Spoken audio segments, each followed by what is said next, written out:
Halo semuanya, kembali lagi di video pembelajaran ekonomi. Pada video kali ini kita akan membahas materi pasar dan terbentuknya harga pasar. Pada video kali ini kita ada 5 submateri yang akan kita bahas. Langsung saja kita ke materi yang pertama, yaitu permintaan. Pada video kali ini, adapun tujuan pembelajarannya agar kita paham apa itu konsep permintaan, mulai dari pengertian, faktor permintaan, jenis permintaan, hukum permintaan, dan fungsi permintaan. Sebelumnya, kita sudah melakukan kegiatan eksplorasi konsep mengenai konsep permintaan. Langsung saja kita ke pendahuluan. Di sini kita bisa melihat ya ada seorang konsumen dan kurir. Di sini konsumen melakukan kegiatan pembelian barang. Tentunya ada faktor yang mempengaruhi permintaan barang tersebut. Maka dari itu kita akan belajar lebih lanjut mengenai faktor dari permintaan. Yang pertama, kita harus tahu dulu apa itu pengertian dari permintaan. Permintaan atau dalam istilah ekonomi adalah demand. Pengertian permintaan merupakan jumlah barang yang diminta oleh konsumen pada tingkat harga dan waktu tertentu. Di sini ada 3 syarat terjadinya permintaan, di mana ada barang, ada kesediaan dari konsumen untuk membayar, yang kemudian ada kejadiannya di waktu tertentu dan pada tingkat harga tertentu. Di sini ada faktor yang mempengaruhi permintaan. Yang pertama, harga barang itu sendiri yang mana mempengaruhi jumlah dari permintaan suatu barang. Yang kedua adalah pendapatan. Pendapatan adalah penghasilan yang dihasilkan oleh individu, bisa dia dari pekerja ataupun diperoleh dengan cara yang lain. Pendapatan di sini berpengaruh terhadap permintaan karena semakin jumlah pendapatan yang semakin tinggi tentunya dia mempunyai kemampuan untuk membeli suatu barang. Kemudian yang ketiga, permintaan barang itu juga tergantung pada intensitas kebutuhan, di mana kebutuhan itu termasuk kebutuhan yang urgent atau sifatnya secara mendesak ataupun memang secara rutin. Jadi yang merupakan kebutuhan pokok. Jadi itu juga menentukan faktor dari permintaan suatu barang. Selanjutnya ada distribusi pendapatan, di mana apabila terjadi pemerataan pendapatan, tentunya permintaan akan suatu barang juga akan terpengaruh. Selanjutnya ada pertambahan penduduk. Semakin banyak jumlah penduduk, tentunya akan mempengaruhi jumlah barang yang diminta. Ada juga pengaruh dari selera. Selera antara individu A dengan individu B tentunya berbeda. Hal ini tentunya akan mempengaruhi permintaan dari suatu barang. Kemudian ada pengaruh lain dari barang substitusi. Selama barang tersebut ada barang lain yang bisa digantikan, tentunya konsumen akan memilih yang sesuai dengan kemampuan dia untuk membayar. Selanjutnya yang terakhir ada ekspektasi di masa depan. Jadi di sini ada harapan yang diangankan oleh konsumen bahwa ketika membeli barang sekarang tentunya akan jauh lebih murah dibandingkan ketika membeli pada momen-momen tertentu. Karena di saat ini konsumen berpikir untuk mendapatkan barang yang murah dengan kualitas yang bagus tentunya bisa di momen tertentu, misalkan di momen-momen angka lebar di toko oranye misalkan. Selanjutnya, nah di sini kita contohkan. Kita bisa melihat misalkan ada 3 minuman. Nah di sini ketika ada permintaan akan teh misalkan, tapi ternyata ada barang pengganti lain, ada minuman dingin dari beli kopi, kemudian ada juga dari kopi. Nah ini tergantung dari selera bisa, kemudian dari harganya juga bisa, pendapatannya juga bisa. Nah hal ini tentunya disesuaikan dengan faktor apa yang menjadikan pengaruh. Nah jadi setiap individu pastinya akan berbeda. Selanjutnya kita membahas mengenai hukum permintaan. Hukum permintaan itu berlaku ketika kondisi ceteris paribus, di mana faktor harga barang itu yang berubah. Sedangkan faktor lain yang tadi saya sebutkan itu tidak berubah atau tetap. Sehingga hukum permintaan itu dapat berlaku. Bunyi hukum permintaan itu ketika harga naik, maka demand-nya akan turun. Tapi ketika akan harganya turun, maka permintaan barangnya akan naik. Nah, di sini kita tahu bahwa korelasi dari hukum permintaan adalah negatif atau berbanding terbalik. Tetapi perlu diingat, hukum permintaan hanya terjadi ketika terjadi perubahan harga barang itu sendiri, bukan karena faktor lain, yaitu yang dengan istilah ceteris paribus. Selanjutnya kita mengenal jenis dari permintaan. Jenis permintaan itu kalau dilihat dari daya beli konsumen, itu ada permintaan absolut, potensial, dan efektif. Permintaan absolut itu di mana pembeli itu hanya bersifat angan-angan, dia ingin tetapi tidak mempunyai kemampuan atau kesediaan untuk membayar, jadi sebatas angan-angan.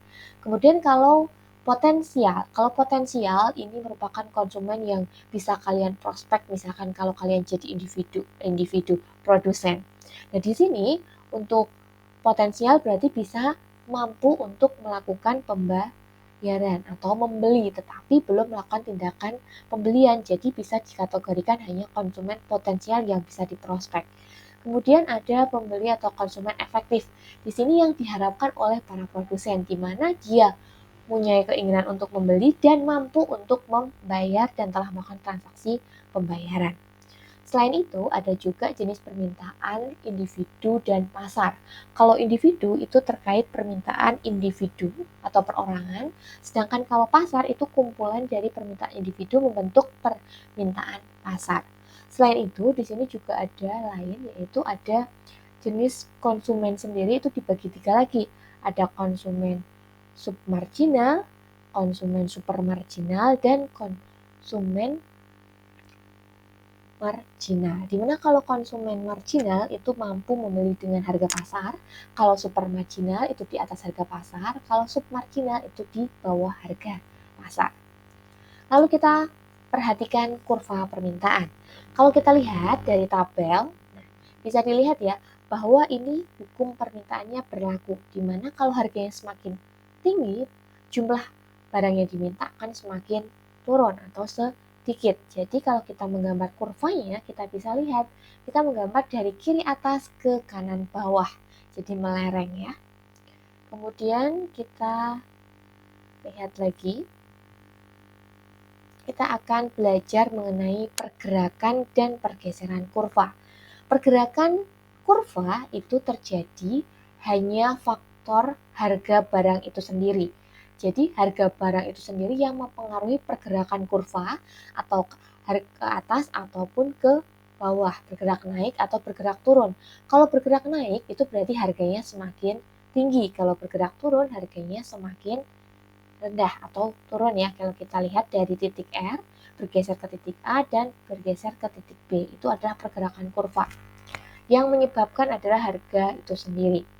Kemudian ada juga pergeseran kurva permintaan. Kalau bergeser itu ke kiri atau ke kanan. Yang menyebabkan adalah faktor selain harga itu sendiri. Jadi di sini kondisinya tidak ceteris paribus. Maka dari itu misalkan tadi ada faktor pendapatan bertambah, maka akan mengakibatkan konsumen membeli barang semakin banyak, sehingga kurva permintaan akan bergeser ke kanan. Sebaliknya, ketika pendapatan itu turun, maka akan terjadi pengurangan pembelian, maka akan bergeser ke kiri. Itu. Kemudian, kita melihat fungsi permintaan. Untuk menentukan rumus fungsi, kita menggunakan rumus berikut ya. P min P1 per P2 min P1 sama dengan Q min Q1 dan Q2 min Q1. Lalu, bagaimana sih kalau aplikasinya di soal? Nah, ini kita bisa lihat. Misalkan diketahui ada harga barang di sini, kalau kita baca soal, kita harus mengidentifikasi P1, P itu merupakan price, harga. Q adalah quantity atau jumlah barang yang diminta. Misalkan P1 diketahui 4.000, P2-nya 2.000, Q1-nya 5, dan Q2-nya 10. Lalu, kita bisa memasukkan apa yang diketahui ke dalam rumus atau fungsi permintaan. Setelah kita masukkan, kemudian kita tulis ya variabel P tetap karena yang kita gunakan. Kemudian ketika dikurangin, perhatikan di sini harus hati-hati dengan plus minusnya karena sering teledor ya, kurang teliti. Setelah itu setelah ketemu kita kalikan silang ya. Di sini 5 dikalikan min 4000, kemudian Q di min 2000 dikali Q min 5. Dan di sini kemudian dikalikan. Hasilnya 5P, 5 dikali 4, 20.000. Kemudian min 200 Q, kemudian dikalikan lagi jadi plus 10Q. Setelah itu, kita mau bentuk fungsi penawaran dengan persamaan yang mana? Apakah bentuk P atau Q? Nah, kalau di sini, misalkan itu tidak ada pilihannya, bisa bebas. Tapi kalau misalkan di option atau pilihannya ada P atau QD, nah itu bisa memilih langsung, biar sesuai yang dicari. Nah, di sini misalkan kita persamaannya bentuk P. Bisa dilihat ya. Misalkan kalau 5P itu sama dengan, kemudian berapa nilai P? Tinggal dibagi. Min 2000 dibagi dengan 5, ketemu min 400 Q, plus 30.000 dibagi 5, ketemu 6.000. Selanjutnya, untuk memperkuat apakah sudah paham atau belum, silakan melakukan kegiatan exercise. Yang pertama adalah menggambar kurva permintaan dengan data yang sudah ditampilkan. Usahakan ketika menggambar kurva itu untuk jarak bedanya sama ya, Q-nya maupun P-nya. Kemudian yang kedua, untuk melatih perhitungan matematisnya, bisa menggunakan soal berikut dengan menggunakan rumus yang ada di fungsi permintaan. Apabila ada yang menemukan jawabannya, bisa bersaling berdiskusi dan jawab di kolom komentar. Sekian, terima kasih. Semoga bermanfaat. Ketemu lagi di part 2 untuk pembahasan video materi mengenai penawaran. Terima kasih. Bye-bye.